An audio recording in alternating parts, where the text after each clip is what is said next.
What's up? My name is Enzo 7.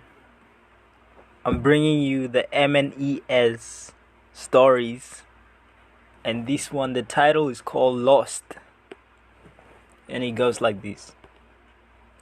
I'm walking with my eyes closed. I can't find my way home. It's getting dark.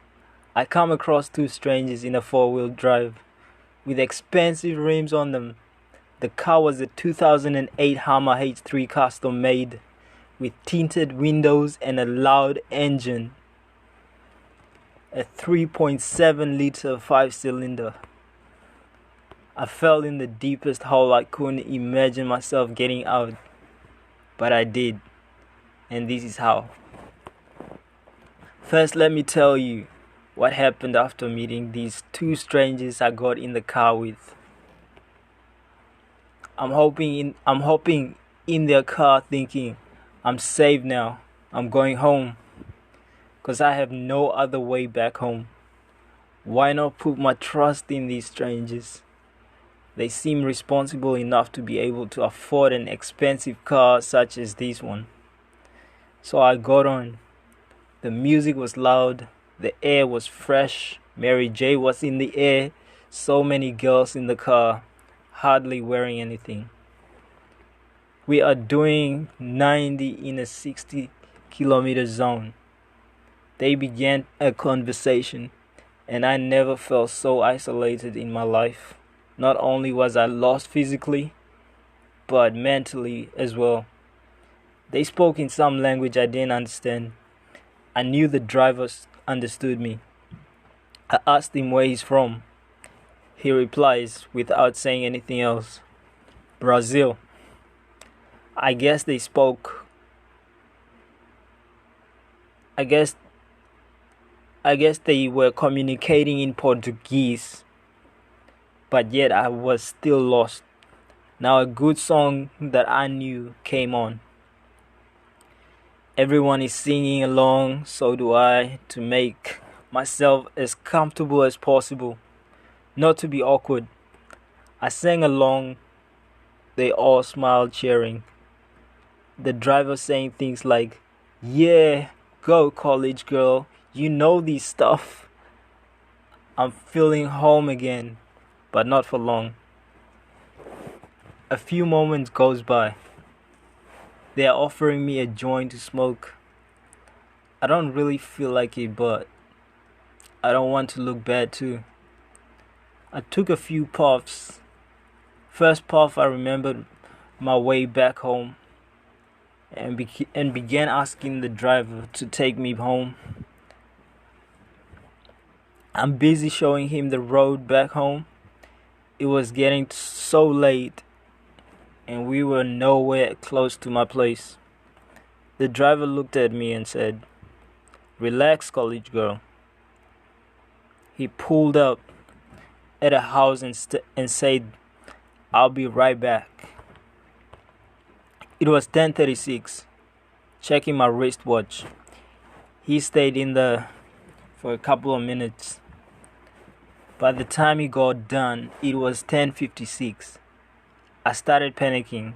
Now I said, "Get me out of..." I shouted and screamed. But one of the girls came up to me and said, in a Portuguese accent, "Relax, child. Gustavo will take good care of you." "But I need to go home," I replied.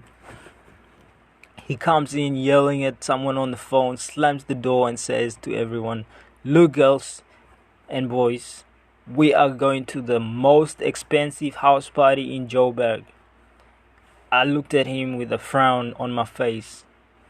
Look, college girl, I promise you, if you don't have fun at this next house, I'll give you my car keys and you can take off." They all smiled and said, "Gustavo never lies, he keeps his promise." I giggled about and agreed. "All right, but I'm not drinking." Off we went. No music was on the rest of the trip. It was 11:35. We were only 10 minutes from the house party. "How old are you exactly, college girl?" Gustavo asks. I reply with a blush. 18. You? He didn't seem that old, but he told me he was 25. Gustavo seemed like a rich individual, but the way he spoke about the party in Joburg we were going to, I thought something was fishy. But I didn't stress too much about it. We finally made it there. I mean, this was no ordinary party. This was like a festival at someone's house, except with rich people. Sports cars parked in line. We had to call the intercom to get through the gates. There was two gates. First one was a main gate for the cars to get in, and the second one was where we enter. We parked this big 4-wheel drive after 10 minutes. It's the hardest car to park anywhere. People were packed in front of the house like the whole town came to this house party. All people between 16 to 30 years old you will find here. This was no ordinary party. I didn't question anything. I just went with the flow, knowing that Gustavo has made me a promise. I slowly began forgetting how lost I was and began enjoying myself. We all stood at the front listening to Gustavo sharing his jokes and how crazy he was in school and how spoiled his white friends were. I thought he was spoiled. It didn't add up to me. I grabbed a bottle from the friendly Brazilian girls. I took a sip, but she snatched it back and said, "He's mine." But this time I was confused. I thought they were nice. I didn't pay attention to that. I followed Gustavo in this luxurious building, got introduced as a college girl to all his friends. There was hardly anyone from South Africa. Everyone was from overseas. They all spoke other languages. I just smiled and looked good, just like Gustavo said. He knew too many people. I was too shy to stay in his presence, so I took off to see more of the building. I went upstairs, finally met someone from Joburg, born and raised there. She greets me. "Hoe gaan dit met jou?" So we took shots. I took shots with them, told them how I got here. They told me something I didn't want to know, and I felt lost once again. And this time, I don't think I could be home again. She says, "Almal hier is dood. Hulle drink mense se bloed. As jy lewendig is, jy is alleen hier. My skat, probeer uitloop, probeer dit net."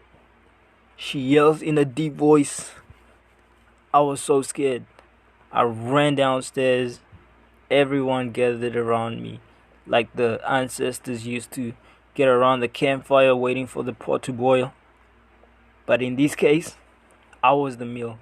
That's when their fangs came out and all moved in closer and closer and closer.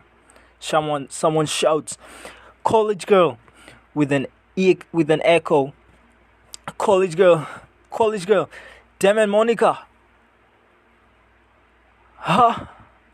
Wake the fuck up," says Gustavo. "You are home." I got out so fast as I could, and ran home. They all laughed and giggled. Ha ha ha ha ha. "Goodbye, college girl," they waved. The end. Thanks for watching. Thanks for listening to my story. And please stay tuned for more. I'm Enzo 7.